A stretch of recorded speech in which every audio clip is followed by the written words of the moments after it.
All right, so we're going to go ahead and do one more, or we're going to do one of the second video here. So I'm going to go ahead and just be doing the Dataset Constructor application. So go here. So this is connected to a MySQL database with test data. So I'm going to go ahead and show. So we got all the different tables. So I'm going to go ahead and I'm going to name this dataset demo 1. And we're going to go ahead and just put in a query just to give. So the initial thing is just basically setting up to give a query to the data. So go ahead and pull that up, limit 100. So the preview is just for 100 rows. I don't know why. I could just get rid of that, but here. So yeah. So here's the data. So what it is we're going to be prompting. We're just going to be putting in basically natural language tables, tables, joins, selected fields, transformations, and then we're basically just going to be using that to get a data set derived from the database. So I'm just going to go ahead and fill these in real quick. But if you were to build one, you would have to type in, what you wanted. So here's a preview of the query that we had. So it's like that. Those first. Now it's giving more than 100 rows. So yeah. So typically we would just do 100, but it did run the query without it, so whatever. So I'm going to go ahead and so we're using the census data. So I'm going to go ahead and put in the tables that I'd want from the original database. So we're going to go ahead and put the tables in. So this is going to be using census data along with these reference dimension tables, so age, area, ethnicity, sex, and year. So there's that. And then, so instead of just doing the code, we're going to go ahead and put the table names in. And then we're going to go ahead and tell it what to join. So we're going to join census data table on age to the age of the code. So that's an inner join. So we're going to go ahead and inner join all those. These different dimension tables, and then we're going to go ahead and select the fields.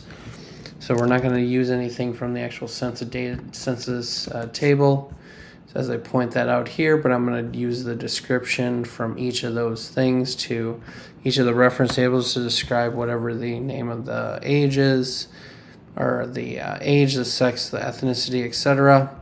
As you can see, I'm just kind of going through this and putting in, but ultimately what you would want to do if you were to build a data set is just type in what the joins are, what the fields are, and then the last thing is this is just going to give us some leverage on what we really want to transform.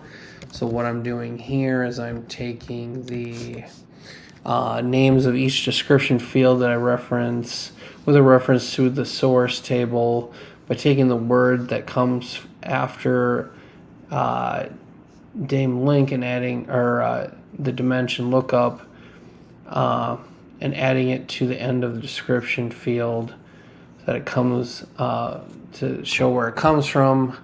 So I give an example here. So the description field for age will be description age, right? So those are the transformations. So we're basically just taking the description field from each of these and making it its own each table, making it its own column. So we're going to go ahead and construct the data. So what happens is we go to this page, and this is just a way of confirming and looking over what's been written, or just to look over one more time before we go ahead and submit. So we're going to go ahead and submit that.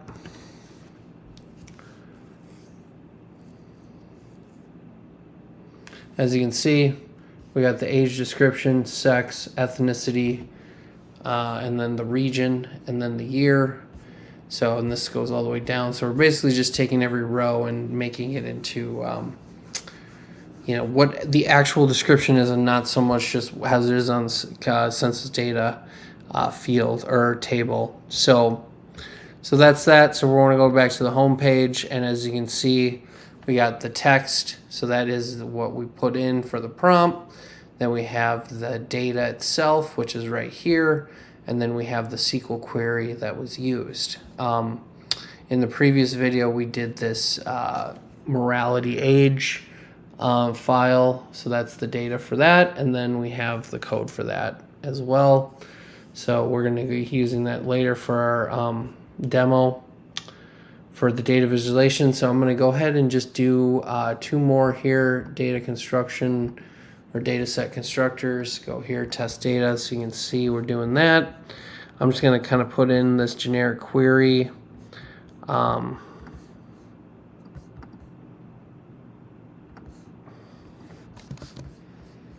we're going to go ahead and we're going to call this demo 2. And then we're going to put in this. Hit preview. So as you can see, we just got the first 100 rows of this. So this is a bunch of data for like orders, shipping orders, customers, and blah, blah, blah. So I'm going to go ahead and just create a data set from that. So I'm going to I'm going to name the tables first. Go ahead and put that in, and then we're going to go ahead and do the joins, which are right here. So again, if you were typing this out, you would just type it out, doing the analysis, but again, not having to write any code. So we're going to go ahead and here, go and select the fields. So we want to name customer ID from customer table, order status from orders table. And then we're also creating order time field, as the difference between order delivery date and the order estimated delivery date. So we're just we're doing some initial groundwork here for what the fields are going to be, and just different, basically where the fields are coming from, which tables are coming from, and then we're setting it up for what we're going to use those fields for, and then so what I'm doing then now is I'm going to go kind of narrow everything down using this transformation block. So I'm going to group. So we're doing the group by the customer ID, the order status, the product time, and then product category name, and then we're going to say the sum of the field for the price. The price field is going to be total price. Order time field values are going to be many days, are how many days between the order delivery, the order delivered carrier date value, and the order estimated delivery date value.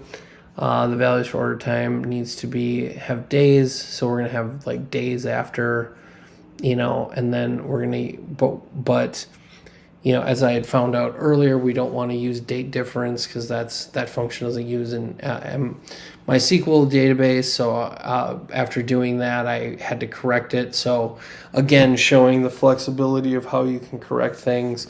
And then for customer IDs, the values that we're going to change it to Spangler Incorporated for values that we're going to change to Venkman for values that we're going to change to Weaver. So only take the rows that are in these. Only take the rows for the customer IDs that were changed. And only take the rows where it's equals delivered and when the product is Perfumia. So yeah, so we're going to go ahead and construct that. I think we just did, so again, if you were doing this, you would want to go ahead and take a look before you submit. But we're going to go ahead and submit it just to save time and not have to read through everything. So I'm hoping to get an error. Okay, yep. So if we get an error, we're going to go back. Just go ahead and submit again. It's usually, if there's an error, then you usually have to submit again, and it'll get you what you want. Okay, so there we go. So the product is the Perfuma. The total price was this. How many days were the order time, and the status, and then whatever the name of the company was. So, that is basically just creating a functional data set, or a data set through these prompts. So we're going to go back, and then we have everything saved, the code, the data, etc. So I'm going to do one more here real quick, and I'm going to go to Dataset Constructor, same thing, test data. Now, for the preview, we're just going to do something a little bit simpler. So we're going to call this demo 3. And we're going to use this. So we're kind of just using a little bit of the same data, that order data, but we're just kind of cutting it down by product. So we're going to get all this data for the product. So tables, we know what tables we want. We want this order and this order item table, or this product and order item product table.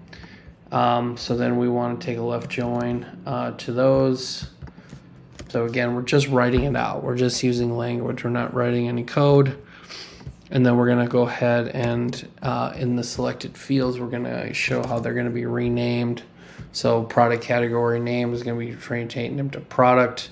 Price from order will be renamed to total price. Freight value from order time, and we'll just kind of we're going to not going to necessarily rename. We're going to put a cap on it, make it all capital letters.